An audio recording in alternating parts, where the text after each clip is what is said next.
Build the dorm. Right now's the time to make that stretch. It's never better than right now. And to put our stamp on it while you're going or while you roll. Make people catch you. Don't let them catch up to you. Don't even look back. Don't worry about what they do. And then Florida State's always been able to do that. Are Nick and James kind of the missing elements? You've been wanting a couple more pieces for that offense. That those guys have unique talents that'll fit in. I think they are. I think they can be very good players for us. I think Freeman, I think Benjamin and Schott. I mean, I think those guys are home run guys outside. I mean, skill guys. I mean, you got to be able to. Some guys move chains. Some guys change numbers on the scoreboard. I think all those guys can change the numbers on the scoreboard, and hopefully we can get them the ball and do the things we need to do. Was James the first prototypical NFL type tailback you've had here? Yeah, since I've been here, yes. Yeah. A guy that can do it and carry it 25 times. You get tired of tackling him worse than he gets tired of being hit. You know what I'm saying? But I'm gonna tell you, he's very underrated in his ability to make you miss and his ability in space. Very underrated athlete. Here's what I don't understand. You think he's a great backer. What's a great backer do? You're not a great backer unless you can play in space. Well, if he can tackle in space, why can't he run in space? I ain't figured that one out. How important was he in terms of convincing other guys? I think it was big. Him and Carlos. Yeah. Like I said, Carlos turned out an MTV deal. They were going to follow Carlos around for a year and do an MTV special on him. He turned it down to come to Florida State because he wanted to recruit good teammates. It takes a very mature guy to do that. And I think him and James's name recognition and who they are and what they are, I think was huge in the beginning of this class. Did he have to be uncommitted to do the show, or was that the catch? Oh, yeah. That's what everybody does. Come commit at our bowl game, come commit here, come commit here. That's do a dog and pony show on TV. We got time for a couple more questions. What was the name of the show, do you remember? I don't know. It was off MTV offered him. Like hard. Which is good. I'm not suggesting that's what they want to do. That's fine. But he didn't want to do that. I want to go get some teammates and build Florida State back. Jimbo, just give you a chance to talk about American Jenkins, what you saw about him, what you like about him. I'll line him up and play with anybody. Like I say, some of our three-star guys are, I think, going to be some of the best players in this whole class. Well, he's 6'3", 6'2 and a half, about 238, about 230. He'll be 245 in the first week and a half he's here. His leg, we had him in camp for went through about 30 minutes of camp. I mean, it was phenomenal. Jump, change direction, ball skills, playing quarterback and air ball, running around, competitive, physical. I mean, there's nothing. He can be an inside, outside guy, whatever you want to do, and a nasty competitor. I mean, you're talking about a guy who went to Miami Killian as a 6A kid, as a 9th grader, and led him in tackles. Miami Killian is one of the top programs in the country, and definitely in the state of Florida, which you don't play down unless you can play. Can run, can hit. I mean, I think a very, very underrated guy. And then, like people said, he didn't play as a junior and had a great senior year, and everybody didn't think he was going to qualify, but he's great. He's in great shape. I mean, great shape.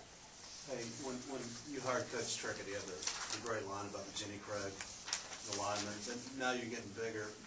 Have you learned it over the last couple of years on the field that you just had to get bigger? I've always known that. Yeah. I've always believed size matters, yeah. Just because you're big don't mean you're fat. Everybody confuses big with fat. It's bone structure. Some guys are 300 pounds because they have to work at it. Some guys are 300 pounds no matter what happens. Their head, their hands, their feet, their bone structure, their shoulders, that's who they are. You know, and that's the kind of guys we got, and a lot of guys we got in this class. They're going to be 300 pounds no matter if weight, touch a weight. I mean, that's just who they are. And those guys are the guys that make a difference. They stay healthy. They're more physical. They wear on you. And we're not to gain. I won't gain size without keeping the athleticism. I don't want that, and I don't want fat guys.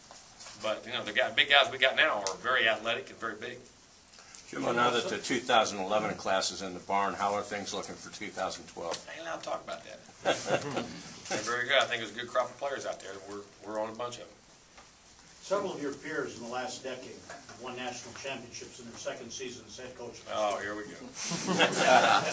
I don't want to put you on the spot. You always go fishing every day.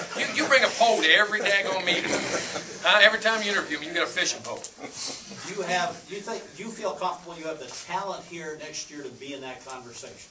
I think we can be competitive with most folks. I really believe that. We'll find out when we see and how we develop. I mean, you know, we're excited, and I'm excited about where this team is going and what we can develop into. But what we got to remember, last year's team is going. This team has to go back to keep the swagger and the confidence, but go back to square one and develop its own identity and its own chemistry. I think that's where you got to remember. Don't get caught up in the result. Go back to the process that got us where we were last year. Now, keep that same confidence and a little bit of swagger you have and belief in yourself. And remember, because, you know, our society is, and when I met with our players, it's amazing. You know, I meet with every one of them the last 2 days, with every player on our team individually.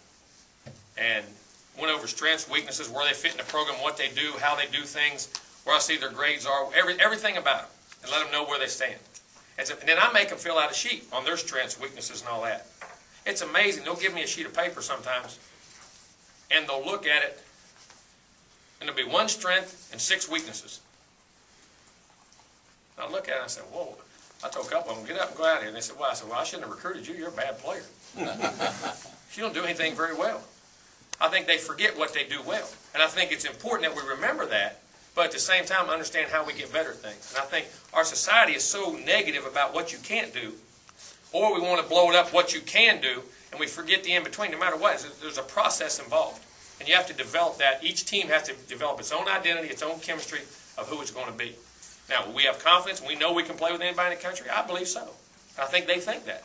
Now we have to go prove it. Coach Lesson, qualification-wise, how's this group looking? Pretty good shape. I mean, there's always a couple that are going to be close, but I'd be shocked if any of them didn't make it. I really will. I'll be totally shocked. Now, there may be 1 or so, 2 that we kind of went out there and signed that we know we're going to place, which there's nothing wrong with that. But other than that, most of them I think will be in great shape. The ones we thought were going to be in good shape. Coach, I think it's Last question. interesting, and this is probably exciting to the Seminole fans, that they looked at ESPNU today and saw 2 of your former rival coaches as analysts, and saw the Seminole head up there as the #1 recruiting in the nation. You guys got to be on a real high with all this going on. Well, you got to keep that in perspective, too. Those guys are outstanding coaches, had outstanding pros, and had great careers as coaches, and will continue. I'm sure they'll get right back in coaching. And this thing is a roller coaster sometimes. There's ups and downs. And when it's up, you got to ride it hard, and you just got to make sure when you go down, it's just a speed bump. You don't go way down in the valley, and you come back out. But if you do things right, and your program is very sound, and everything you do about developing the kids and not just about players, then I think you can keep that there. Great.